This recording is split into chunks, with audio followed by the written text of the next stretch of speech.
नमस्कार। बीए पाठ तृतीय के विद्यार्थियों का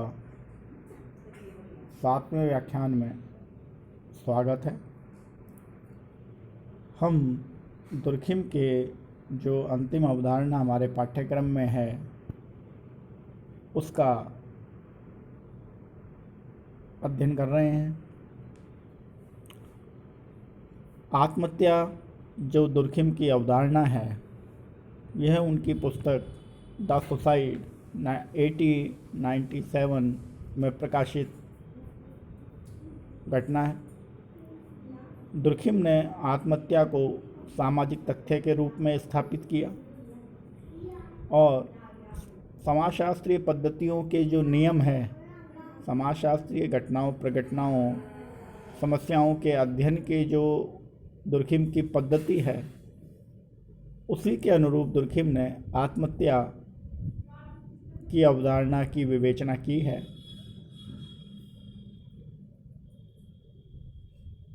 कल मैंने आपको बताया था कि आत्महत्या जो पुस्तक है वह 3 खंडों में विभाजित है। प्रथम खंड में दुर्खिम आत्महत्या की परिभाषा और आत्महत्या के अतिरिक्त कारकों की बातें करते हैं। आत्महत्या के अतिरिक्त कारकों के अंतर्गत दुर्खिम कहते हैं कि मानसिक कारक और आनुवांशिक एवं पर्यावरणीय कारक आत्महत्या के अतिरिक्त कारक हैं। मानसिक कारकों को मनोवैद्यकीय कारक भी कहते हैं। इसके अंतर्गत अभिप्रेरक, उन्माद, विषाद, प्रेतवाद, आवेग आदि को दुर्खिम व्यक्तिगत कारक मानते हैं। और व्यक्तिगत कारक यदि आत्महत्या के लिए उत्तरदायी होते तो सभी समाजों में आत्महत्या की दर अलग अलग होती। इसलिए दुर्खिम का कहना यह है कि ये सभी व्यक्तिगत कारक हैं और इन्हें आत्महत्या के कारक नहीं माना जा सकता है। इसके पश्चात दुर्खिम आत्महत्या के आनुवांशिक एवं पर्यावरणीय कारकों को रखते हैं। दुर्खिम आनुवांशिकता के अंतर्गत प्रजाति को रखते हैं और अपने अध्ययन से यह विश्लेषित करते हैं कि सभी प्रजातियों में आत्महत्या की दर लगभग समान है।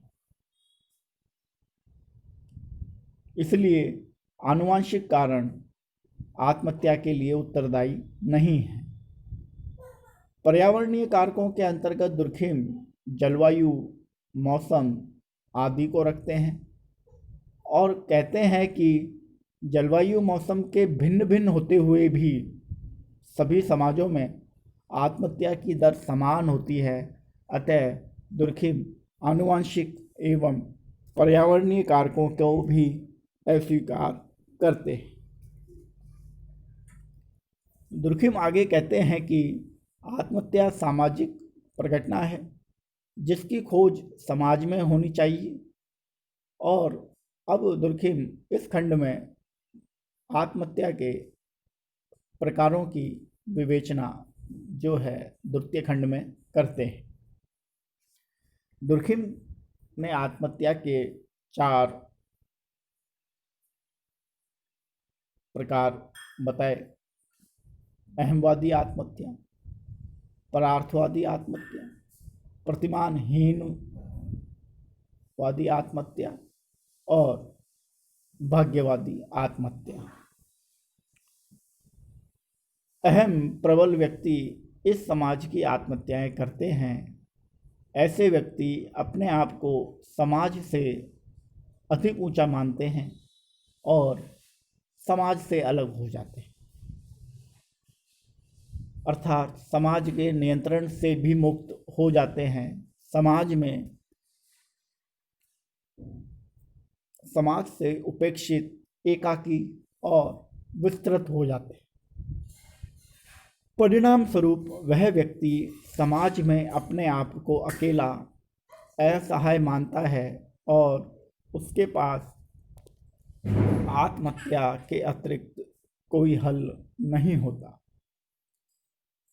दुर्खिम कहते हैं कि जिन व्यक्तियों का अहम प्रबल होता है, अर्थात समाज के मानक, विश्वास, मूल्य, प्रथाएं आदि को वह व्यक्ति दरकिनार करते हैं, उनको मानते नहीं हैं और अपने आप को समाज से ऊंचा मानकर चलते हैं, ऐसे व्यक्तियों में समाज के नियंत्रण काम नहीं करते। वह अपने आप को समाज से उपेक्षित, एकाकी और विस्तृत कर लेते हैं। ऐसी स्थिति में अहम प्रबल व्यक्ति समाज में अपने आप को अकेला, असहाय समझता है और ऐसी परिस्थिति में वह आत्महत्या कर लेता है। इस प्रकार की आत्महत्या को दुर्खिम ने अहमवादी आत्महत्या कहा। दूसरी जो आत्महत्या का प्रकार दुर्खिम ने बताया है वह है अहमवादी आत्महत्या।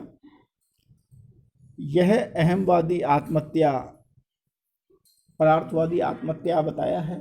यह अहमवादी आत्महत्या के बिल्कुल विपरीत होती है। यह स्वयं के लिए नहीं बल्कि समाज के लिए की जाती है। सामाजिक दबाव में की गई आत्महत्याएं परार्थवादी आत्महत्याएं कहलाती हैं। दुर्खिम कहते हैं कि विशेषतः यह यांत्रिक समाजों में होती हैं। इस प्रकार की आत्महत्या में व्यक्ति के व्यक्तित्व को समाज निगल जाता है। दुर्खिम कहते हैं कि अहमवादी आत्महत्या के बिल्कुल विपरीत समाज के अत्यधिक नियंत्रण और अत्यधिक दबाव के कारण भी व्यक्ति आत्महत्या करता है। यह आत्महत्या परार्थवादी आत्महत्या कहलाती है और इस प्रकार की आत्महत्या व्यक्ति स्वयं के लिए नहीं अपितु समाज के लिए करता है। दुर्खिम कहते हैं कि आदिम समाजों में अर्थात यांत्रिक समाजों में इस प्रकार की आत्महत्याएं होती हैं।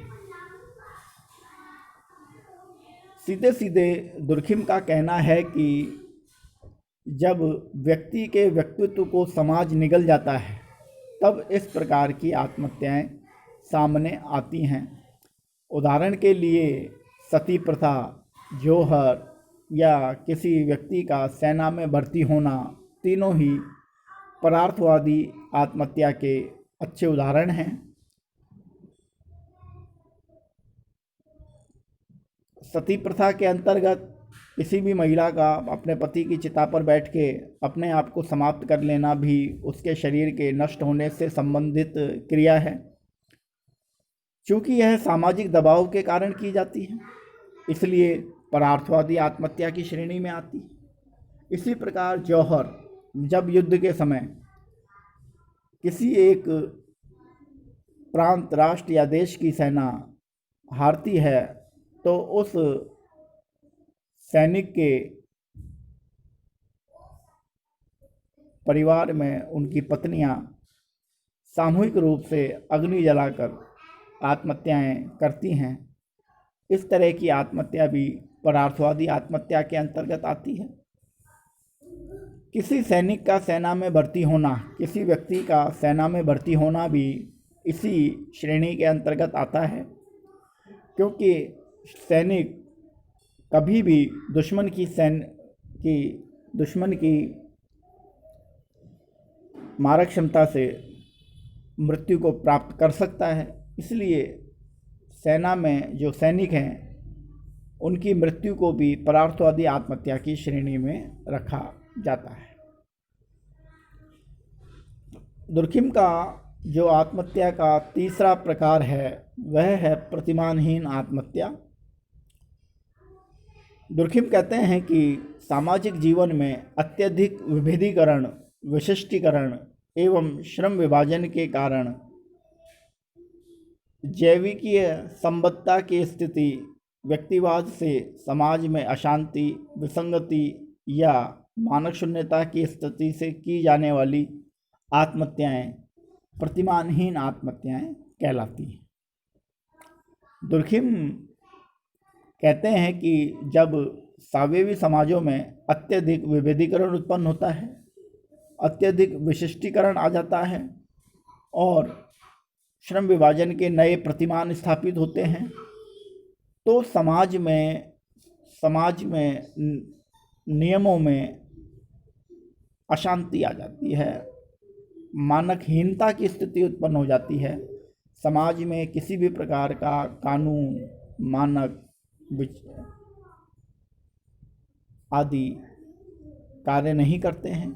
ऐसी स्थिति में भी व्यक्ति भयभीत होकर आत्महत्या कर लेते हैं। इस प्रकार की आत्महत्या को प्रतिमानहीन आत्महत्या कहते हैं। शेयर मार्केट के ऊपर नीचे होने पर, किसी राजनीतिक व्यक्ति के मृत्यु को प्राप्त हो जाने पर व्यक्ति ये समझते हैं कि उनका समाज में जीवन मुश्किल हो गया। ऐसी स्थिति में वे आत्महत्याएं कर लेते हैं। इस प्रकार की आत्महत्याओं को प्रतिमानहीनता की आत्महत्याएं कहते हैं। भारत पाक विभाजन के समय जब भारत से मुसलमान पाकिस्तान की ओर जाने लगे और पाकिस्तान से हिंदू भारत की ओर आने लगे, तो उन पर एक दूसरे देश के लोगों ने हमला किया। ऐसी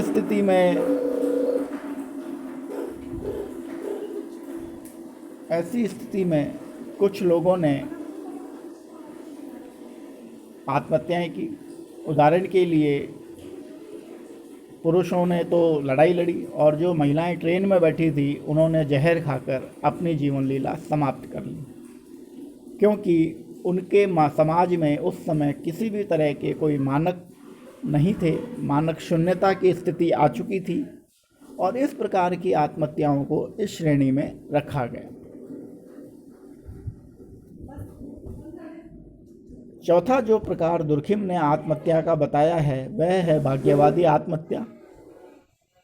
दुर्खिम कहते हैं कि नियमों की अधिकता, नियंत्रणों की बढ़ती कठोरता के कारण व्यक्ति आत्महत्या कर लेता है।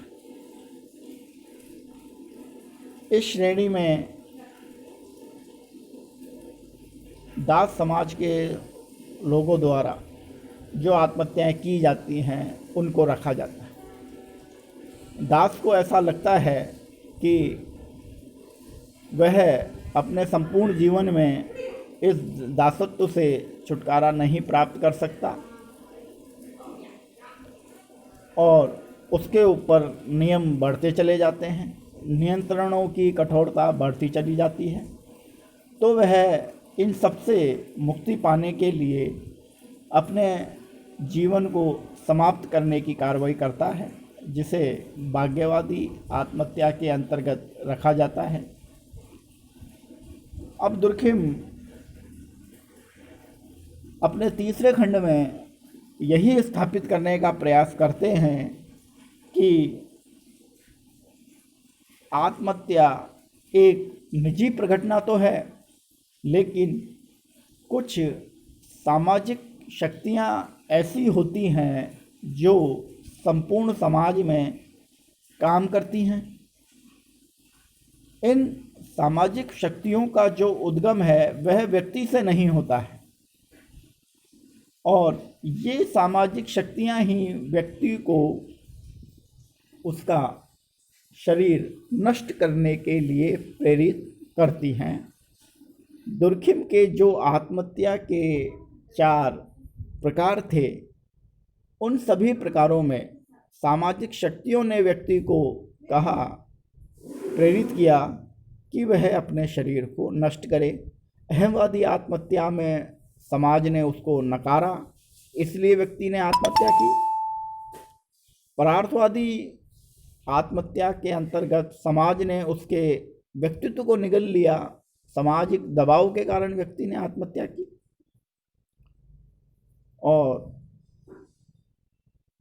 प्रतिमानहीन स्थिति में जब समाज में मानक शून्यता की स्थिति आ गई क्योंकि मानक शून्यता की स्थिति कोई व्यक्ति नहीं लाता, समाज के सदस्य लाते हैं, मिलकर लाते हैं, तो ऐसी स्थिति में आत्महत्या हो। और भाग्यवादी आत्महत्या के अंतर्गत जब किसी व्यक्ति पर नियंत्रण निर्देशन तेजी से बढ़ाया जाने लगा तो वह इससे मुक्ति पाने के लिए अपने शरीर को नष्ट करता है। अर्थात आत्महत्याएं निजी प्रघटना होते हुए भी सामाजिक शक्तियों का परिणाम है, और इसीलिए आत्महत्या की जो खोज है वो व्यक्ति के अंदर ना करके समाज में की जानी चाहिए। इसलिए आत्महत्या एक सामाजिक प्रघटना है, सामाजिक तथ्य है, और इसे हमें सामाजिक रूप से ही अध्ययन करना चाहिए।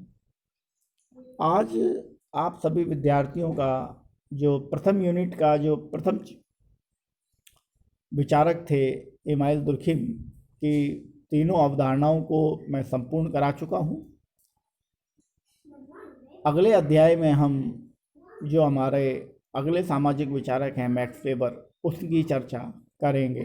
धन्यवाद।